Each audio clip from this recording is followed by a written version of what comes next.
IRNT, an innovative leader in transforming cybersecurity through collective defense, announced the execution of a multi-year contract with a GCC country which is remaining anonymous to help protect its operational security. IRNT NDR solution will help to facilitate real-time, collaborative cyber defense spanning key ministries and enterprises, as well as between public and private organizations in an effort to more quickly detect vulnerabilities across critical industry and government sectors.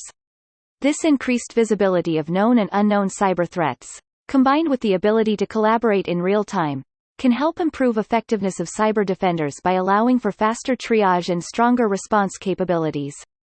Government entities and private organizations across the United States and around the world have already adopted IRNT Collective Defense Platform to build dedicated communities to protect national, state, and local critical infrastructure. These communities enable cyber defenders to break down traditional silos, prioritize threat alerts, share intelligence, triage threats, and pool resources against attacks that frequently target sectors of critical infrastructure simultaneously.